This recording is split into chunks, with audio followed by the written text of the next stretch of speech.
Vadiwa vateereri tinokugamuchirai zvekare kune chimwe chirongwa pano paZim Facebook Secrets and Confessions. Nezuro takatadza kuuploada because since around 5 a.m. ndakasvikirwawo pamba neumwe murume wemunharaunda mandiri sezvo vanhu vachiziva kuti ndinoita izvi zvema-secrets nema-confessions. Iye aiti ainge asvikira mudzimai wake aine chikomba sezvo anga ava nenguva achitaimira mudzimai wake because ainge achimususpekta.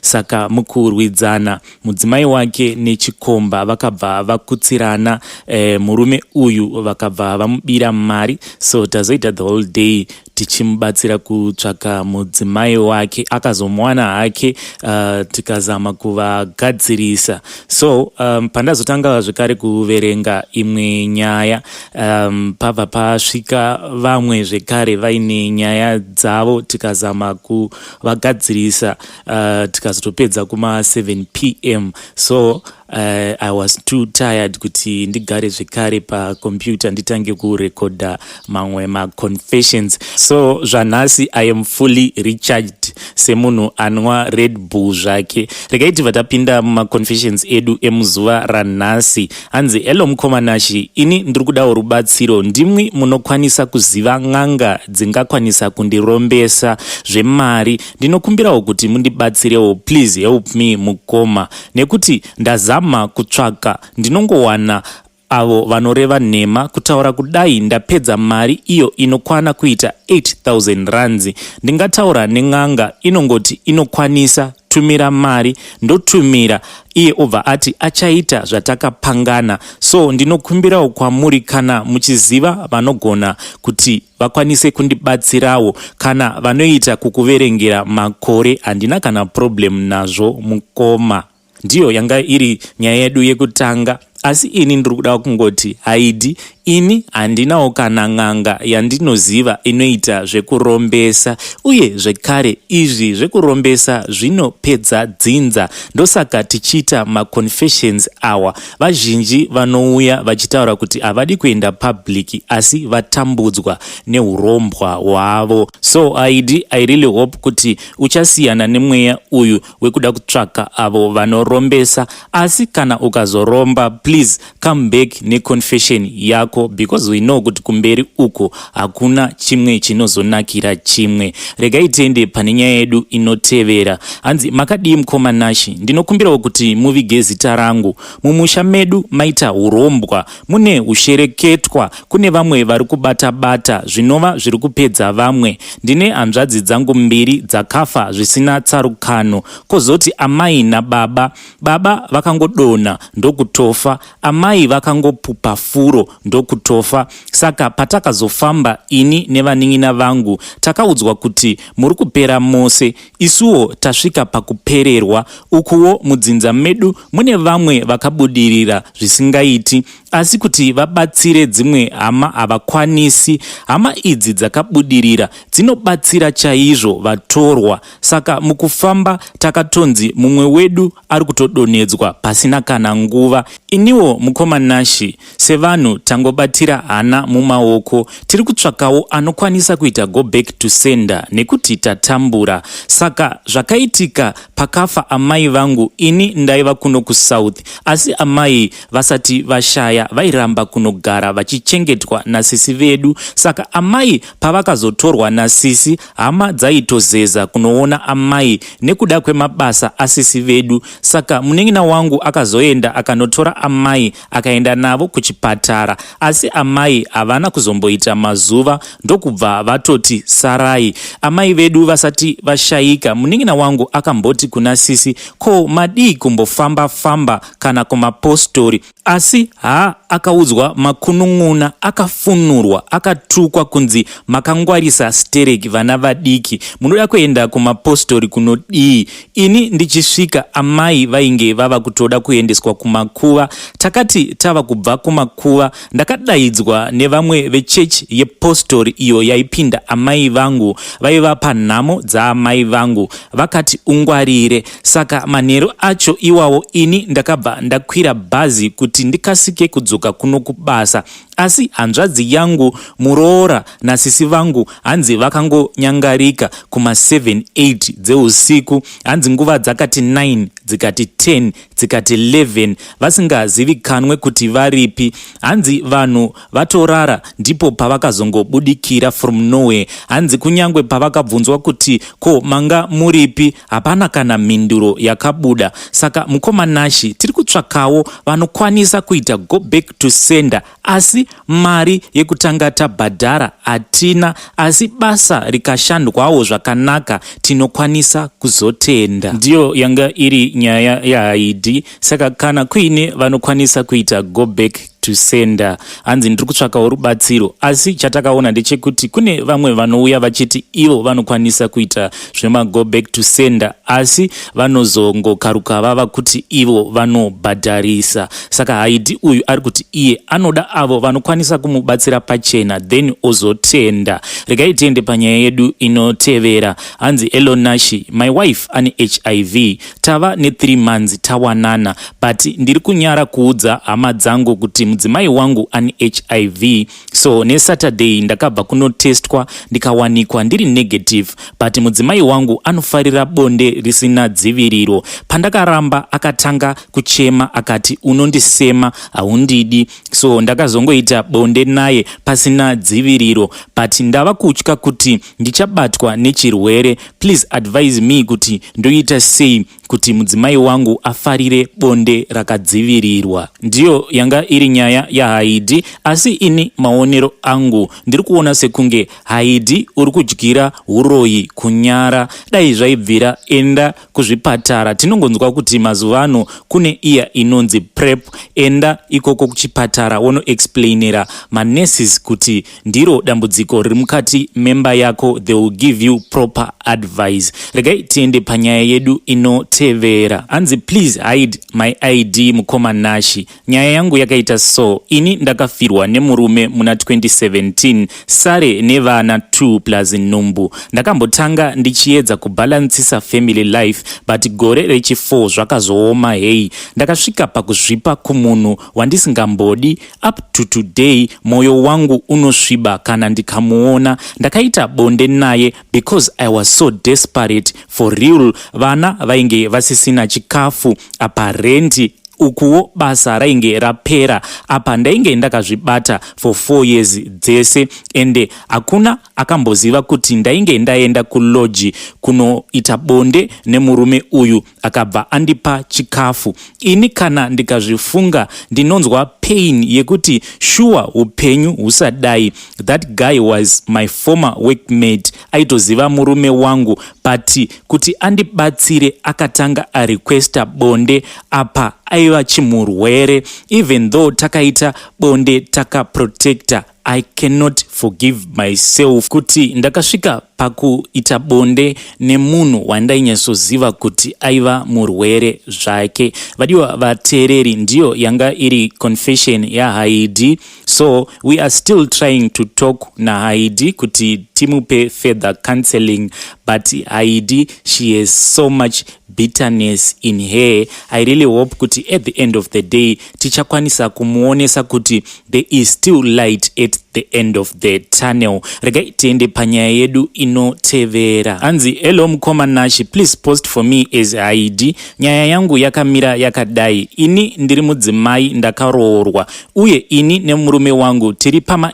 ARVs. Ndakabva kumusha ndikawana murume wangu aine girlfriend, so ndakabva ndaenda kuclinic vakabva vati viral load yako yakakwira. So ndiri kuona sekunge murume paari kuenda kwamarway achizodzoka pandiri ndizvo zviri kukonzeresa kuti viral load yangu ibva yakwira. So ndiri kukumbirawo kubvunza kuma cousins kuti ndingaita sei kuti viral load yangu idzike. Ukuwo murume wangu handizivi kuti kumbomumba kumbopanze raari kuita kwava kutsvaka imwe edzi yekala ipi. Since akaitsvaka kare akauya nayo mumba, ini ndine stress, ndibatsireiwo, ndiri panguva yakaoma, mapiritsi ndiri kunwa zvakanaka netime chaiyo, asi stress ndiyo iri kundikurira. Ndiyo yanga iri nyaya yaHaidhi. Saka my advice kwauri Haidhi, sezvo murume wako achiita gumbo mumba gumbo panze, suggesta kuti muite bonde makadzivirira. Regai tiende panyaya yedu inotevera. Anzi, hai mukomanashi, please hide me. Ini I need serious help from you guys. Nyaya yangu nde iyi. Ndiri mudzimai ane 32 years. Ndinogara muzvishavane. I am married but my husband anogara ari out nebasa. Ndakaitawo musikanzwa ndikadanana nemuchaina. Our first time meeting ndaenge ndaenda pamill pavo kunoona brother yangu. Ndipo pandakaonana nemuchaina uyu. Ndokubva tachinjana ma phone numbers. From there on we started chatting kusvikira tadanana. My husband akazouya kumba tikaspenda 1 week achibva adzokera. Day raakadzokera ndakabva ndasara ndichiteera kuenda kumazuva angu. Ndikatomuudza kuti ndaenda kuperiod. Ndakaenda normal period yangu, mazuva angu akakwana. Zuva rekuti ndaakupedzisa ndakabva ndafonerwa nemuchaina uya ndokupinda appointment naye. Ndikabva ndaenda, takazongorara tese zvisina tarisiro uye pasina protector. Last month madays angu ekugeza akasvika akapfuura. Apa murume haana kana kuuya kumba. Ndakangoguma kurara nemuchaina iyeye but handina kugeza. Ndakanotenga pregnant test ikabva yaita positive. Apa murume ndakamuudza kuti ndakageza last time. This time handina kumuudza kuti handina kugeza. Please help me kuti ndoita sei macousins. Ndatova nenhumbu yemuchaina. Ndiyo yanga iri confession yaHaidhi. I know kuti Haidhi wakandiudza kuti zvakakonzeresa kuti uzodanana nemuchaina uyu ndezvekuti murume wako anochita zvisingaiti, saka waitsvakawo anokunyaradza. But I think you have to open up, nekuti pachazvarwa mwana uyu zvinobva zvangooneka kuti zveshuwa mwana uyu haasi wemurume wako. Taura nemuchaina wako umubvunza kuti is he going to take responsibility for this child. Moona kuti mwana uyu are you going to keep the pregnancy kana kuti moita sei. Asi dai machengeta nhumbu iyi, nekuti hanzi mwana chipo chinobva kuna Mwari, nekuti izvezvi pane umwe munhu ari kutochemera mbereko. Regai tiende panyaya yedu inotevera. Hanzi hello mukoma, please post for me. Ini ndiri mudzimai ane 55 years. I am a well-known business woman. Zvandinoita, I love young boys. As long as ane 18 years, I will go after him. I feel very satisfied kurara nevakomana vechidiki. Ndinonyatsonzwa kuti ndiri murudo. Ndinotombosvikirwa nemamwe mabusiness partners angu anenge ari single, but I have rejected many of them.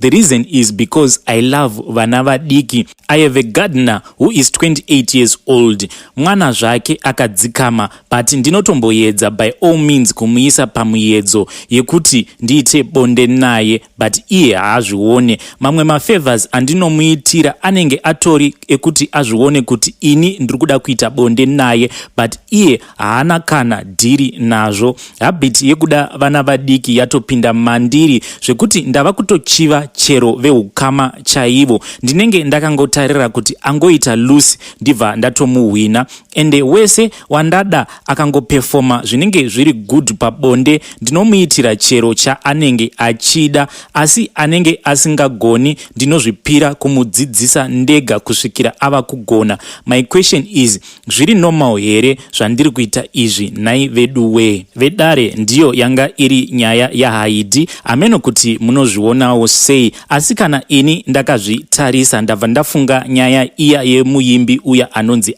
Kelly zvaizvezvi atori mujeri nenyaya idzodzi. Hanzi kutone a mental condition inokonzeresa kuti munhu uchive vana vechidiki. So Haidhi, jeri rako rava padhuze. Kana uchikwanisa dai mamhanya kumadoctors mombonotariswa kuti hamuna problem here iyoyo, nekuti in the end muchazotanga kutochiva nyangwe vana vanenge vatori kuma 10 years. Itoriko condition iyoyo. Vedare ndinokumbirawo kuti ngatibatsirei sisi vedu ava. Regai tiende panyaya yedu inotevera. Hanzi hello admin, please post for me. Ini ndiri murume ane 34 years. I am married nemukadzi wandini naye tine vana 2 kozoti vamwe 4 with different mothers vakaenda. My story goes like this. Ini mukomanashi ndakaroora vakadzi vanokwana kuita 4 vachienda. Wandini naye ndewechi 5.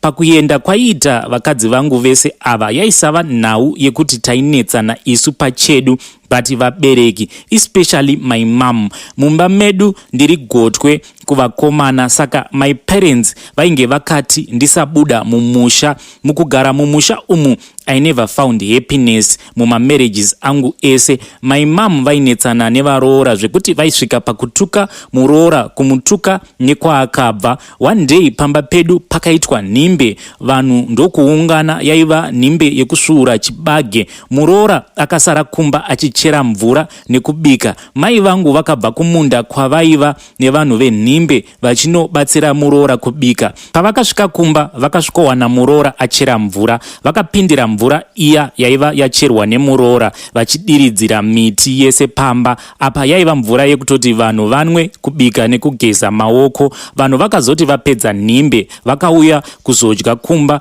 Pakanzi vanhu chigezesanai maoko, pakawanikwa kuti paiva pasina kana mvura. Amai vangu vakatanga kupopota vachituka muroora pavanhu. Zvinhu izvi zvakandibhohwa kuti ko how come mudzimai wangu anoziva kuti pane vanhu but haana kana kuchera mvura. Ndakazvibata ndikamirira vanhu vakadya vakaenda, asi sadza rakatodyiwa nemaspoon musi iwowo. Vanhu vakazoti vaenda, ndakadana mudzimai wangu mubedroom akauya. Ini ndikabva ndatora chitorobho ndikatanga kumurova. Ndakamurova zvekuti ndakagumisidzira ndakuita wekurova nemaoko chaiwo.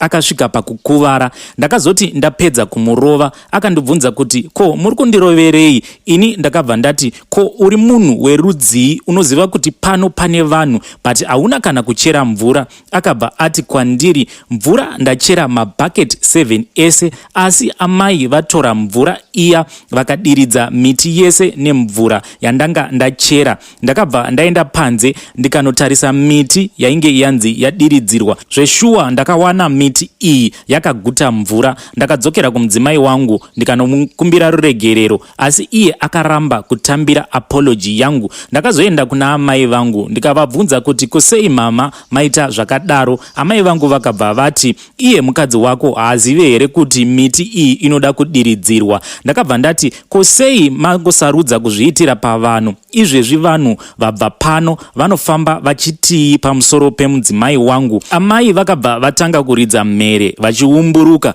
Vakamuka vachimhanya vakananga kumba kwamukoma. Vakasvika kwamukoma vakabva vati kuna mukoma, ini nemudzimai wangu tainge tavarova. Ndakazama kuzorondedzera kuna mukoma zvainge zvaitika. Mukoma vakabva vanzwisisa semunhu aiziva unhu hwaamai. Baba vakati vachidzoka vakaudzwa kunzi ndainge ndavarova. Vakaudza zvese nehama dzavo, ini ndichibva ndaripa but ndaisava kana nemhosva. After that takagara kuda kwe3 months ndichibva ndatenga ngoro yangu, mukadzi wangu achibva abatirawo pamuviri. Amai vangu pavakazviziva vakangoti kwandiri, shuwa ungatenga ngoro usina kana kundiudza? Shuwa mungada kutoita mwana musina kana kundiudza? Tinoda kuona kuchawira tsvimbo nedohwe. Mudzimai wangu akagara 9 months dzikakwana akazvara. Mukadzi wangu akati akazvara mwana aisanzwisisika kuti chinhu rudzii, but mwana iyeye didn't look like a human being at all. After birth mwana uyu akatanga kuzvimba musoro uchikura zvekuti waisamutarisa 2 times.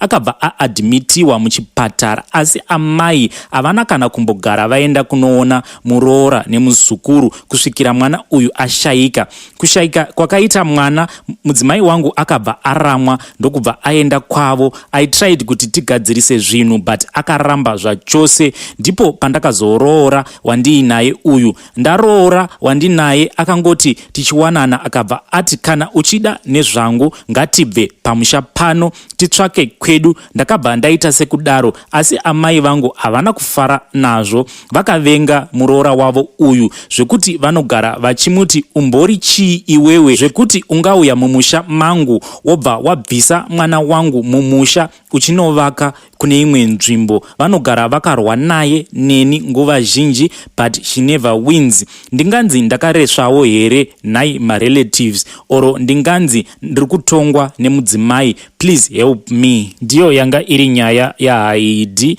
Ini maonero angu andifunge kuti Haidhi uri kutongwa nemudzimai, makagona mukazvirumura mukanovaka wenyu musha.